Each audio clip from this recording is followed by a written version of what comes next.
Ayo subscribe channel YouTube Novel Azkabina. Novel Perintah Raja Naga. Bab 5500 dari Perintah Kaisar Naga, Penghasutan. Matanya memancarkan tekad yang teguh, seolah siap menerima tantangan. Pada saat ini, khotbah biksu berjubah emas tiba-tiba mencapai klimaksnya. Suaranya semakin bergairah, dan Rui Giok di tangannya bersinar lebih terang lagi. Cahayanya bagaikan matahari, menyilaukan siapapun yang membuka mata.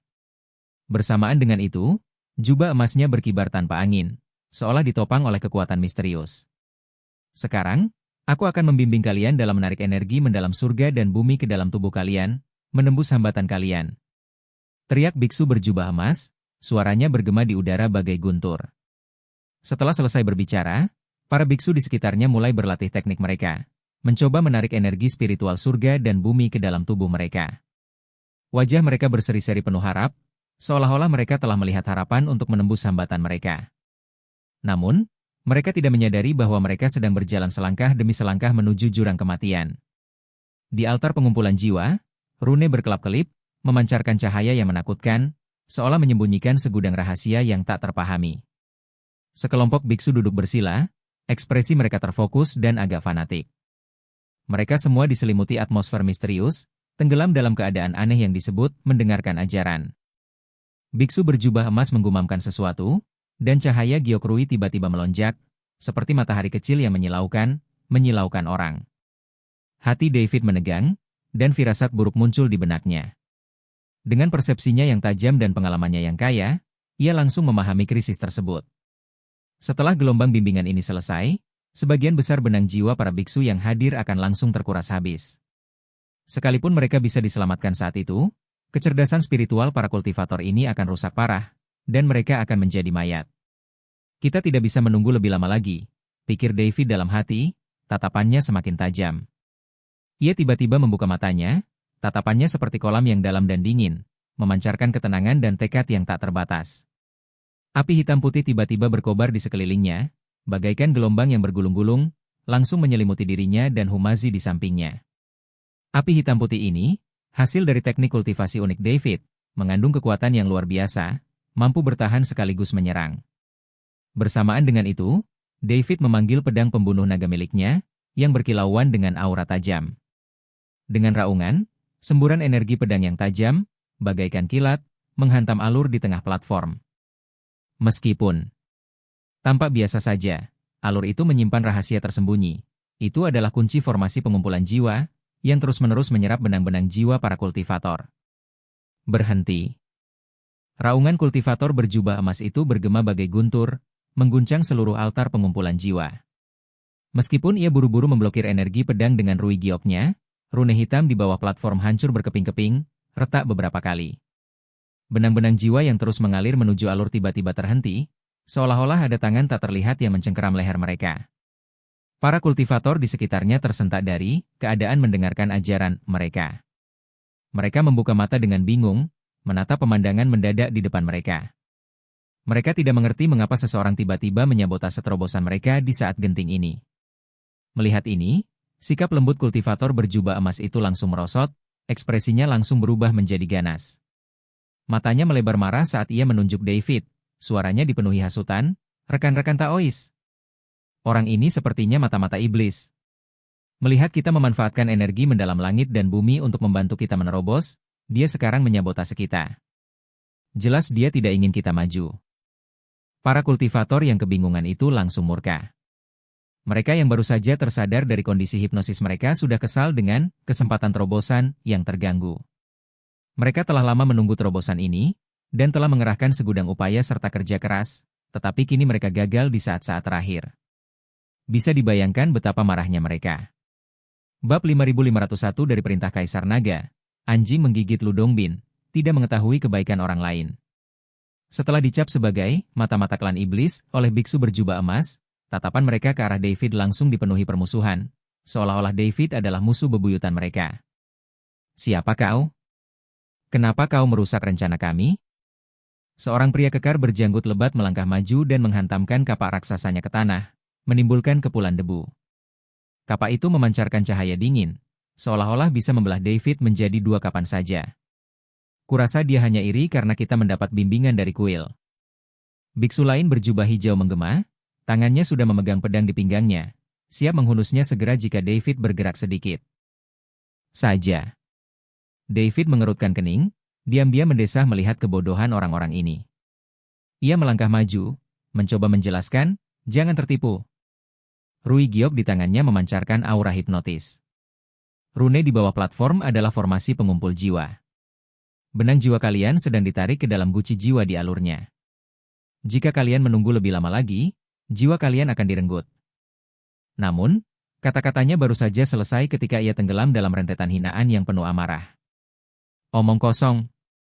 Kuil ini adalah klan Dewa Ortodoks. Bagaimana mungkin mereka melakukan hal seperti itu? Teriak seorang tetua berambut putih, matanya terbelalak marah. Kurasa kalian mengarang kebohongan karena kalian takut kami akan lebih kuat dari kalian setelah terobosan kami. Balas kultivator muda lainnya dengan nada meremehkan. Saudara-saudara, berhentilah membuang-buang waktu dengannya. Tangkap dia dulu dan serahkan dia ke kuil. Teriak seseorang di antara kerumunan, dan belasan kultivator langsung menyerbu ke arah David. Instrumen magis mereka berkilauan dengan cahaya dingin. Energi spiritual mereka berfluktuasi secara kacau tetapi dengan kekuatan yang tak bisa diremehkan. Sebagian besar kultivator ini adalah kultivator independen yang telah lama terjebak dalam kebuntuan, kehilangan akal sehat dalam mengejar peluang terobosan, dan tidak mau mendengarkan nasihat apapun. Dalam pandangan mereka, David adalah pelaku yang menghancurkan masa depan cerah mereka dan ia harus diadili. Melihat hal ini, Humazi segera mengeluarkan beberapa jimat pertahanan dan menancapkannya di hadapannya, sambil berkata dengan nada mendesak, David, mustahil menjelaskannya kepada mereka. Orang-orang ini telah kebingungan. Ia tahu betul bahwa para biksu ini sekarang terobsesi untuk menerobos, dan bagaimanapun David menjelaskan, mereka tidak akan mempercayainya. David menatap para biksu yang bergegas mendekat, secercah kekecewaan terpancar di matanya. Ia bisa dengan mudah mengalahkan orang-orang ini, tetapi mereka bukanlah orang jahat, hanya orang-orang malang yang tertipu. Dalam mengejar kultivasi yang lebih tinggi, mereka akan melakukan apa saja, tetapi mereka tidak tahu bahwa mereka telah jatuh ke dalam konspirasi besar. Ia menghindari serangan pedang seorang biksu, dan bila pedang itu menyentuh ujung pakaiannya, menimbulkan embusan angin. Ia kemudian menggunakan energi spiritualnya untuk mengguncang senjata ajaib milik orang lain, dan senjata ajaib itu pun terlepas dari tangannya dan terbang. David berteriak lagi, rasakan di antara alismu. Apakah kau merasakan sedikit sensasi geli? Itu tanda benang jiwamu tercabut. Namun, responsnya justru serangan yang lebih dahsyat. Seorang tetua berambut putih mengeluarkan kompas, dan beberapa sinar keemasan melesat keluar darinya, menembus titik-titik vital David. Sinar. Sinar itu memancarkan kekuatan yang luar biasa, membakar dan mendistorsi udara kemanapun mereka lewat. Tetua itu mengutuk, kau menyesatkan orang-orang dengan kebohonganmu. Hari ini, aku akan menegakkan keadilan atas nama surga. Jejak keraguan terakhir memudar dari mata David. Ia tahu orang-orang ini sepenuhnya dikuasai oleh obsesi mereka untuk menerobos. Bahkan jika ia menyelamatkan mereka sekarang, mereka kemungkinan akan kembali ke kuil untuk mendengarkan ajaran. Mereka sudah terperangkap dalam, tak mampu melepaskan diri. Ia berhenti menghindar, dan api hitam putih di sekelilingnya tiba-tiba menyebar, membentuk penghalang tak terlihat. Penghalang itu tampak tipis, tetapi menyimpan kekuatan yang luar biasa, memukul mundur semua biksu yang menyerangnya, namun membiarkan mereka tak terluka. Meskipun David sangat marah atas kebodohan para biksu, ia akhirnya tak sanggup menyakiti mereka. Karena kalian tidak percaya padaku, silakan saja. Suara David berubah dingin, tanpa sedikit pun emosi. Bab 5502 dari Perintah Kaisar Naga, orang tua yang terlahir kembali. Matanya memancarkan tatapan tegas, seolah-olah ia telah kehilangan harapan pada orang-orang ini. Guruhu, ayo pergi, kata David kepada Humazi di sampingnya. Humazi tertegun sejenak, lalu menyadari bahwa David telah menyerah. Ia menatap para biksu yang masih mengumpat, menggelengkan kepala tanpa daya, dan mengikuti David kembali ke sudut di luar altar pengumpulan jiwa. Mereka berdiri di sana, menyaksikan peristiwa yang berlangsung di altar dalam diam, hati mereka dipenuhi dengan emosi yang campur aduk. Melihat David telah berhenti menyerang, biksu berjubah emas itu tersenyum penuh kemenangan. Ia berteriak kepada kerumunan, kalian lihat? Mata-mata ini bersalah. Semuanya, Tetap fokus dan jangan biarkan dia mengalihkan perhatian kalian. Sebentar lagi, saatnya bagi semua orang untuk menerobos. Sambil berbicara, ia mengangkat Rui Giok lagi, bergumam pada dirinya sendiri. Rui Giok sekali lagi memancarkan cahaya lembut yang menghipnotis, dan rune hitam di bawah platform muncul kembali, retakannya perlahan pulih. Para biksu yang terkejut, setelah ragu sejenak, kembali menutup mata dan kembali mendengarkan ajaran. Benang-benang jiwa berwarna biru muda kembali melayang dari alis mereka dan mengalir deras menuju alur. Benang-benang jiwa itu bagaikan aliran kecil, menyatu ke dalam alur, seolah menceritakan ketidaktahuan dan kesedihan mereka. Humazi menggertakkan gigi dan mengepalkan tinjunya. Orang-orang ini sungguh bodoh. Ia sungguh tak habis pikir mengapa para biksu ini begitu mudah tertipu oleh para biksu berjubah emas, dan rela mengorbankan jiwa mereka demi kesempatan terobosan yang semu.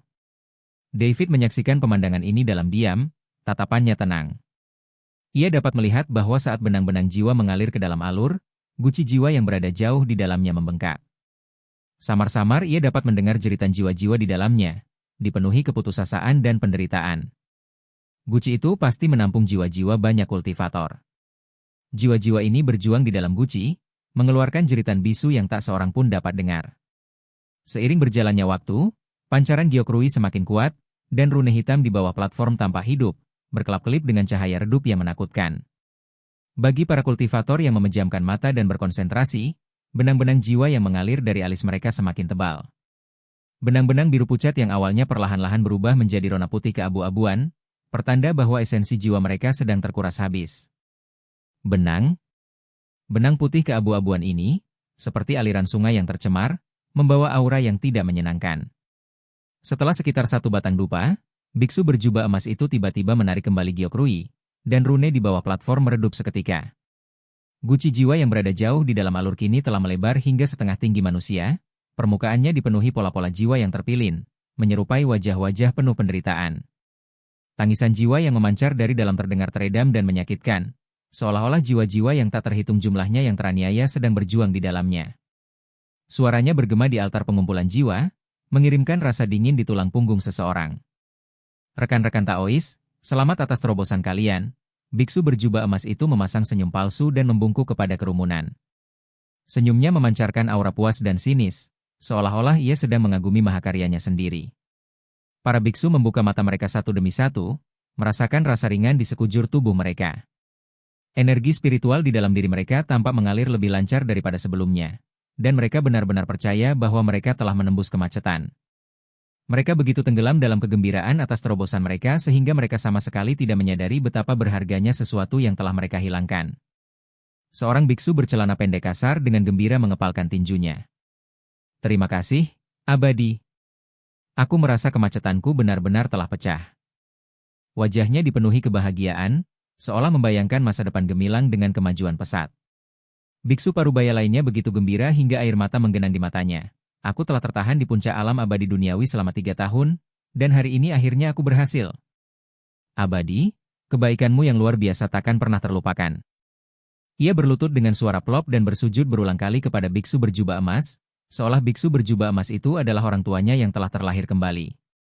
Bab 5503 dari Perintah Kaisar Naga, sudah terlambat. Untuk sesaat, altar pengumpulan jiwa dipenuhi dengan seruan syukur. Para biksu mengelilingi biksu berjubah emas, bersemangat untuk segera menjadi muridnya. Mereka menganggap biksu berjubah emas sebagai penyelamat mereka, tanpa menyadari bahwa mereka telah jatuh ke dalam jurang yang tak berujung.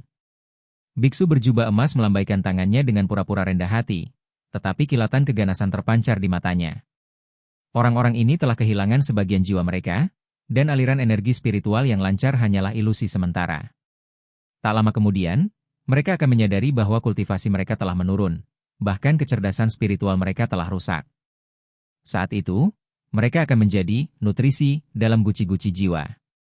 Ia menghitung diam-diam, seringai puas tersungging di bibirnya.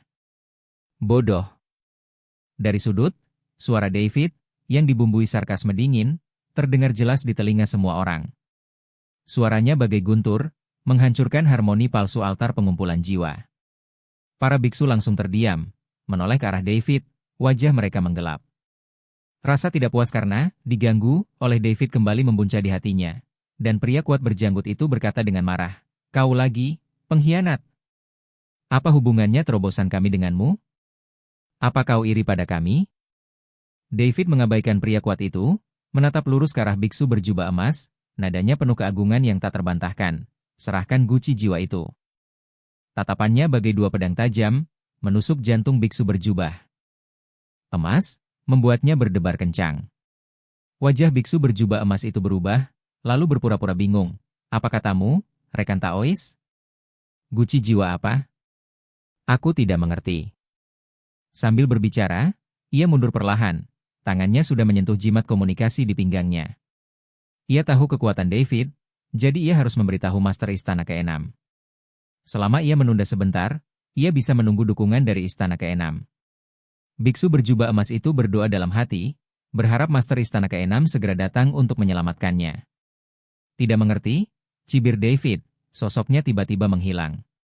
Kecepatannya luar biasa cepat, bagaikan hantu, membuatnya mustahil dilacak. Ketika ia muncul kembali, ia berdiri di tengah panggung, tangan kanannya langsung meraih alur. Gerakannya bersih dan tepat, tanpa sedikit pun keraguan. Melihat ini, biksu berjubah emas menjadi cemas. Ia mengeluarkan kipas lipat dan menepuk punggung David, berteriak, rekan-rekan Taois. Pengkhianat ini mencoba mencuri harta karun kuil. Ia menghancurkan hati Dao kalian. Hentikan dia. Para kultivator yang baru saja mencapai terobosan, yang sudah membenci David, langsung murka hanya dengan menyebut-nyebut tentang mencuri harta karun. Seolah-olah mereka telah disuntik dengan dosis stimulan.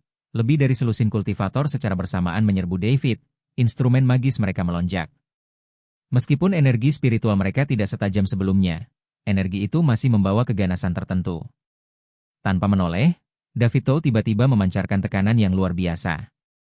Tekanan itu bagaikan gunung yang menghantam kepala seseorang, seketika menyelimuti seluruh altar pengumpulan jiwa. Udara terasa membeku, menyesakkan. Para kultivator yang bergegas menghampiri bahkan tak sempat mengangkat tangan sebelum mereka terjepit di tanah oleh tekanan tersebut, tak mampu bergerak, wajah mereka dipenuhi kengerian. Mereka kemudian menyadari bahwa energi spiritual di dalam diri mereka telah menjadi sangat stagnan, bahkan tak mampu mengerahkan setengah dari kekuatan mereka sebelumnya. Seolah-olah ada kekuatan tak terlihat yang menahan mereka, mencegah mereka melepaskan kemampuan mereka. Bagaimana mungkin ini, kekuatan spiritualku? Seorang kultivator bergumam ketakutan, tanpa sadar menyentuh alisnya. Kali ini, ia jelas merasakan bukan hanya sensasi geli, tetapi juga rasa hampa dan ketiadaan, jejak jiwa yang terkuras habis. Hatinya dipenuhi rasa takut dan penyesalan, tetapi sudah terlambat. Para biksu lainnya juga bereaksi, wajah mereka pucat pasi. Sukacita atas terobosan itu lenyap, digantikan oleh rasa takut yang mendalam. Mereka akhirnya menyadari bahaya yang mereka hadapi, tetapi mereka tidak tahu bagaimana cara melarikan diri. Bab 5504 dari Perintah Kaisar Naga, Aku Bukan Wanita Suci. David mengabaikan para biksu yang panik, tangan kanannya sudah mengeluarkan guci jiwa setinggi setengah manusia dari tempatnya. Seberkas api hitam putih berkelebat dari ujung jarinya, dan ia mengetuk guci itu dengan lembut. Api itu tampak redup, namun menyimpan kekuatan yang luar biasa. Pola-pola jiwa di permukaan guci langsung retak, dan beberapa benang jiwa biru pucat melayang keluar. Begitu melayang di udara, mereka terbang seperti burung yang ketakutan. Mereka adalah sisa-sisa jiwa para biksu, yang telah lama tercabut dari tubuh mereka. Tanpa inangnya, mereka hanya bisa mengembara tanpa tujuan. Mereka melayang di udara, seolah mencari rumah. Itu benang jiwa. Seorang pria tua berambut putih gemetar, matanya dipenuhi rasa tak percaya. Ia akhirnya mengerti bahwa apa yang dikatakan David sebelumnya adalah benar. Mereka belum mencapai terobosan, mereka jelas telah kehilangan jiwa mereka. Penyesalan dan rasa bersalah memenuhi hatinya, membenci dirinya sendiri karena begitu mudah mempercayai kata-kata biksu berjubah emas itu. Rekan Taois, tolong lepaskan jiwa kami. Biksu Parubaya yang sebelumnya terharu hingga menangis, berlutut dengan suara plop dan bersujud berulang kali kepada David. Dahinya membentur tanah dengan suara bang-bang, dan tak lama kemudian darah mengucur deras. Para biksu lainnya pun bereaksi dan berlutut di tanah, menangis dan memohon, kami tahu kami salah. Rekan Taois, mohon ampuni kami dan kembalikan jiwa kami. Suara mereka penuh keputusasaan dan permohonan, berharap dapat menebus kesalahan mereka. David menatap para biksu yang berlutut dan memohon, tanpa sedikit pun rasa belas kasihan di wajahnya. Api kembali muncul di ujung jarinya, dan kali ini, api langsung melilit guci jiwa. Saat ia mengalirkan teknik kondensasi jantung di dalam tubuhnya, benang-benang jiwa milik para kultivator altar pengumpul jiwa di dalam guci jiwa perlahan-lahan tercabut, berubah menjadi aliran energi jiwa murni yang mengalir melalui ujung jarinya ke dalam tubuhnya. Teknik kondensasi jantung David dapat memurnikan segala sesuatu, sehingga jiwa-jiwa ini juga bisa menjadi sumber daya untuk kultivasinya. Karena orang-orang ini tidak tahu berterima kasih dan tidak tahu berterima kasih, David tidak perlu menyelamatkan mereka. Auranya semakin kuat dengan kecepatan yang terlihat, dan api hitam putih di sekelilingnya semakin kuat. Api itu menyerupai bintang yang terbakar, memancarkan cahaya yang menyilaukan. Kau, apa yang kau lakukan? Itu adalah jiwa kami. Melihat ini, mata seorang kultivator langsung memerah. Ia berusaha melompat ke depan, tetapi terhimpit oleh tekanan David, membuatnya tak berdaya dan murka. Tubuhnya terpelintir dan meronta, tak mampu melepaskan diri dari belenggu. Kau tidak bisa melakukan ini. Kami tahu kami salah, teriak kultivator lain, suaranya dipenuhi keputusasaan. Air mata menggenang di matanya dan mengalir di pipinya. David menutup telinga, terus menyerap energi jiwa. Para biksu ini jelas memiliki kesempatan untuk melihat konspirasi, tetapi mereka dibutakan oleh obsesi mereka untuk menerobos dan bahkan berbalik melawannya. Nasib mereka saat ini adalah kesalahan mereka sendiri. Meskipun ia merasa sedikit kasihan, ia lebih kecewa pada para biksu ini. Setan. Bahkan jika aku mati, aku tidak akan membiarkanmu pergi. Pria berjanggut itu mengumpat dengan marah, matanya dipenuhi kebencian. Ia tampak ingin melahap David hidup-hidup, tetapi ia tak berdaya menghentikannya. Mata David menjadi dingin, dan ia dengan santai menembakkan api. Api itu seperti naga yang menyala, langsung melahap pria itu. Ia bahkan tak sempat berteriak sebelum ia dilalap api, langsung menjadi abu. Para biksu di sekitarnya terdiam, tak seorang pun berani mengumpat lagi. Masing-masing gemetar ketakutan, menatap David dengan mata penuh ketakutan. Mereka akhirnya mengerti bahwa pria di hadapan mereka bukanlah orang yang berhati lembut, melainkan seorang pembunuh yang kejam dan tegas. David perlahan memadamkan api, dan sebagian besar energi jiwa di dalam toples jiwa telah terserap.